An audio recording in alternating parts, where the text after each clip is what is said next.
The reason you are not getting what you want has almost nothing to do with your effort. It's not your discipline, it's not your morning routine. The real reason is that most Muslims are working extremely hard towards goals that were never actually theirs to begin with. And that, my friend, is the most exhausting thing a human being can do. Let me paint you a picture. This is a guy, let's call him Hassan. Hassan is grinding. Hassan is up at 6 a.m., he's got vision, he's focused. But despite all that, nothing is changing in his life. Not his career, not his business, not his grades, not his relationships, nothing. Hassan is sitting here thinking, what is wrong with me? I'm doing everything right. Why is this so hard? But the real question he should be asking himself, Hassan, is this even what you want? I know this sounds woo woo, but I'm going to ask you something right now, and I want you to be very, very honest with me. If no one could see your life, if your parents didn't exist, if your friend had no opinion, if society had no standard imposed on you, what would you be doing that? Because most Muslim, when they actually sit with that question, get a very uncomfortable answer. They realize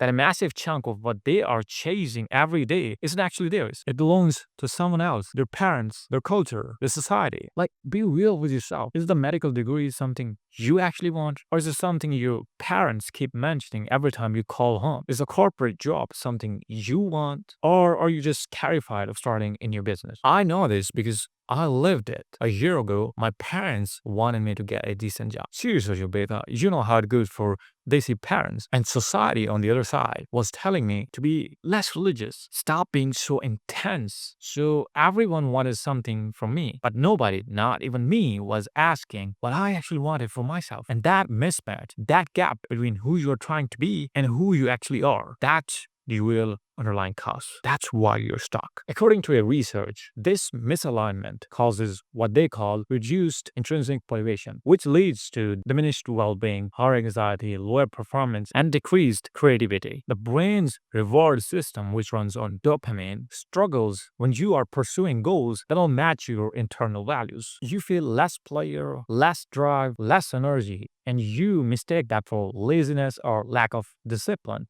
when the real issue is that you are trying to adapt to someone else's vision. Now, I know what you're thinking. This sounds more like follow your passion advice that everyone tends to give online, though it never works. No, no, no. I'm not telling you to quit your job and start giving dove on the street. Just stay with me. What I'm actually telling you is rooted in something way deeper than some motivational speech, because this isn't just psychology. This is deen. Allah subhanahu wa ta'ala says in Surah Al-Ala, "Allazi khalaqa fasawwa wallazi qaddara fahada," who created and proportioned and who determined and guided. That word tahada then guided it. The scholars of tafsir explain this beautifully, that Allah didn't just create everything and leave it to their own mercy. He created everything with a purpose, with a capacity, and then guided that creation toward its function. Everything has been created for a specific purpose and has been embodied with natural capacities to fit that function. The sun knows its purpose. It rises, it sets, it provides light. It doesn't have identity crisis wondering if it should be the moon instead. The bee knows its purpose. It makes honey. It doesn't lie in bed wondering if it should have studied engineering. And then there's you, the best of creation. How could you possibly think that you were created without any purpose? It doesn't make sense. In fact, you were created with specific wiring, specific inclinations, specific things that light you up in a way that they don't light up the person sitting next to you. And this isn't me being motivational. This is tafsir. The verse is saying Allah gave you a purpose and guided you towards it. The guidance is already inside you. There's a word for this in Islamic theology, fitra, your innate, pure, natural disposition. The scholars describe it as the divine blueprint encoded into every human soul before they were even born. It's the part of you that knows when something is right and when something is deeply, fundamentally wrong. It's the part that feels at ease in salah and feels restless when you are living out of alignment. So the problem isn't that you don't have a purpose. The problem is that all the noise around you, the parents, the society, the hustle cultures, the aunties has gotten so loud that you can't hear what your own fitra is trying to tell you. Now, there's a theory called self-determination theory, where these guys spent decades studying what actually makes human beings motivated, fulfilled, and high-performing individual. You know what they found out? The people and pursue goals because of external pressure, parents, money, status, fear of judgment. They experience what's called controlled motivation. You are doing the thing, but you feel like a puppet. You are not driving, you're being driven. But on the other side, when people pursue goals that are aligned with their values, their interests, they experience autonomous motivation. And because of that, performance goes up, creativity goes up, well being goes up. And crucially, even when things get hard, they keep going because the internal engine is still running. But when there's a mismatch between your actions and your values, your brain finds ways to avoid the work. And in modern society, we label it as laziness. But when there is alignment with what you want, that's when you enter flow state. What is flow state, you ask? Basically, it's being completely absorbed in an activity that you lose track of time. Things come very natural to you and you perform at your absolute best. Okay, I'm going to give you social media examples since you guys love these platforms. I've been in the content creation space for a really long period of time. I've made over 500 videos. I jumped from niche to niche for years looking for that one thing I could talk about forever without getting tired of it. And during that search, my savings started drying up. So I did the rational thing. I started a YouTube channel offering social media services because at the time, that was the only skill I had. That was the only service I could sell. And alhamdulillah, I closed the client. I made $5,000 from a single client. That's a big win on paper.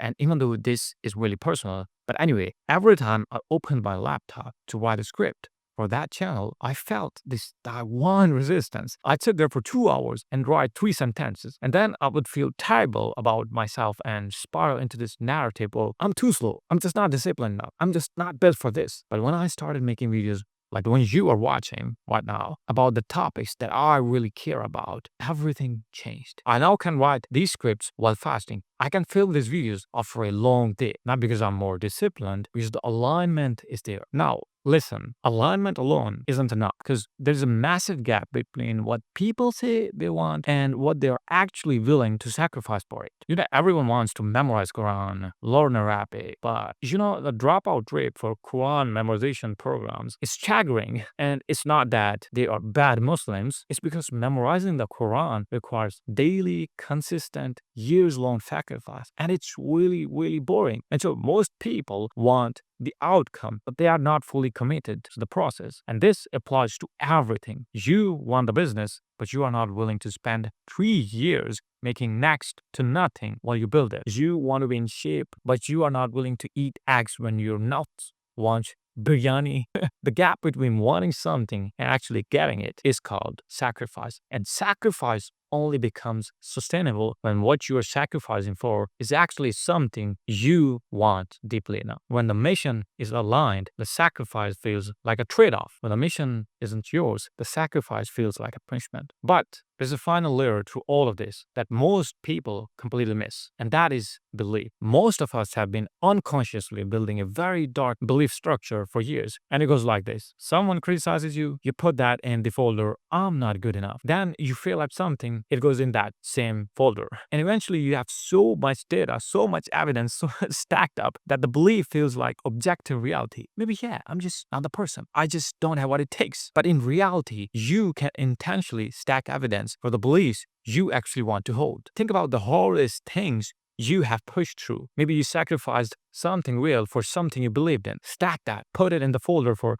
I am capable of doing hard things. If someone tells you you are really good at something, take it. Use it to build new beliefs. When you believe you are capable, your brain actively looks for and amplifies evidence of that. So choose your beliefs wisely. Stack the evidence for the person you want to become. Trust me, figuring out the alignment and then sacrificing. If you guys do this, you'll just be happy in your life. Forget about anything else. And I will tell you, you are absolutely capable of getting to that level. Do you think the routine of Ronaldo or someone at this level is different to a routine for Hafiz? No, it's not. It's that same consistency day in and day out every single day. The good thing is you have the basis to play at an elite level. You are doing it for years at your school, at your college, at your job. You just need to choose what you want. That's aligned internally and take that same energy, same power, same drive and give it to that mission.